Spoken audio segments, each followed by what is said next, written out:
in operating a brand new lease-up, you have to remember you have all these people coming to you, and they're new to you, and you're new to them. So no matter what their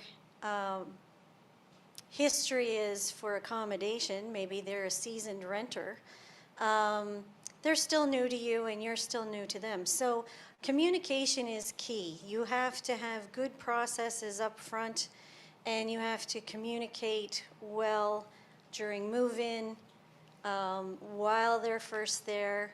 You need staff. As soon as you have occupancy, you can't have the leasing agent be the one who's renting the units.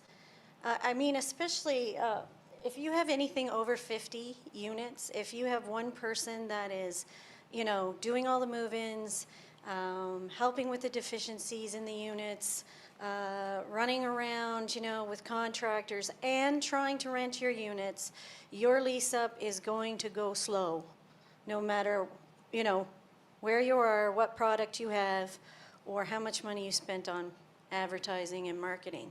So have staff, have cleaning staff. It's really bad to have a really nice product and all this effort in your advertising and marketing, but you're in construction for the most part. In a lease-up, especially at the beginning, there's still some sort of construction going on, whether it's in your parkades, your exterior. You might have achieved occupancy in stages, so you know you might have the first 10 floors, but the next 10 floors are still under construction. Make sure you have cleaning staff, whether that's your own staff or whether you outsource that staff. It's vital. Don't let your leasing people do that work for you.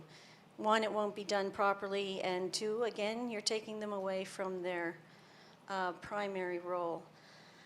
The other thing I would suggest is having a proper move-in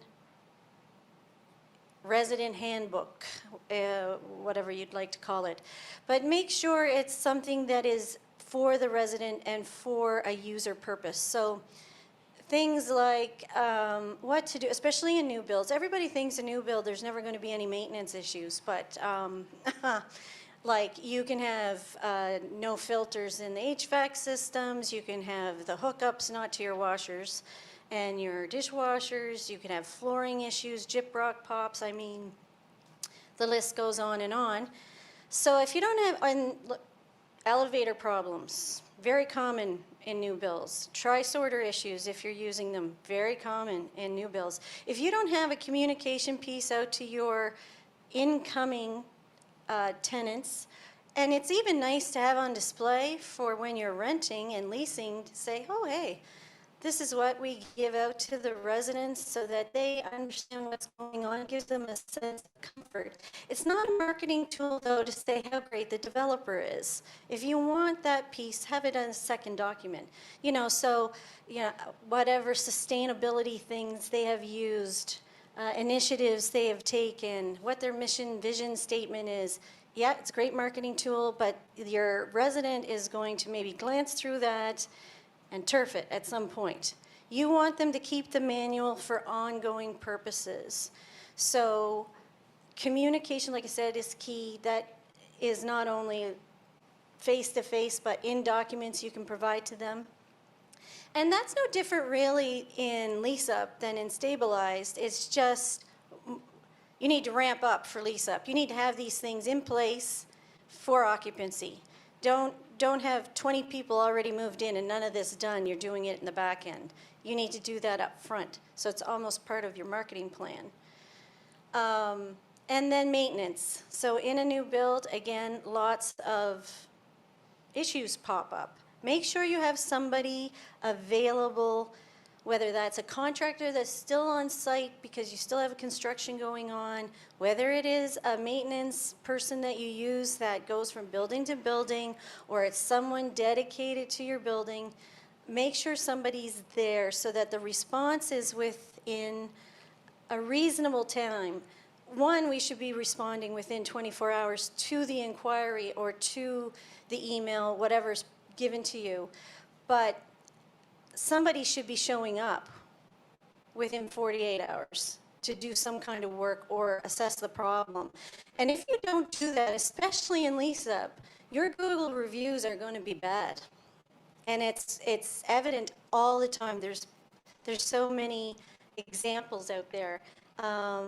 So it's something that you are in control of to make sure that your lease-up goes well and your brand is well represented in this space. If I can add to that, Lisa, I think a more practical consideration for many of you, I guess, are developers. The day you get occupancy should not be your move-in day. We allow a month. We learned that the hard way.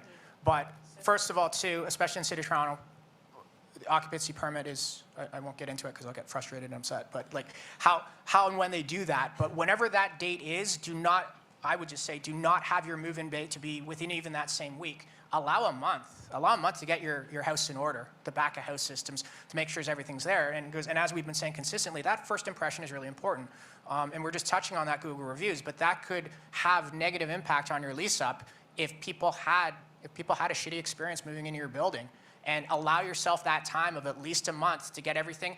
And if you find out you don't need a month, great, go crazy. But and I've lived through this where our move-in was the day after that we got occupancy, and we were not ready. And through the skin of our teeth, we got it done. But I think it's planning and understanding just to give yourself enough time to navigate through that, because it never happens. Even with our development team the other day, I said I cast no aspersions on the development team, but 6 months out, you're not gonna. I've been in this industry a while. It never hits on the date 6 months out. It never will. It never, ever, ever will. Plan for that. Yeah. Plan for that. Otherwise, you're going to be running around with your hair on fire, and it's not a good feeling. And we do see this quite a lot, where it's like, oh, we're planning for occupancy, November 1. We're going to start move-ins November 1. It's just a nightmare for your staff that's trying to accommodate, for the residents moving in. Add 60 days to that, and if you're ready, you go back to them and you say, we can now accommodate a bit early. And maybe they're willing to do so, but definitely put some pad on the date that construction gives you.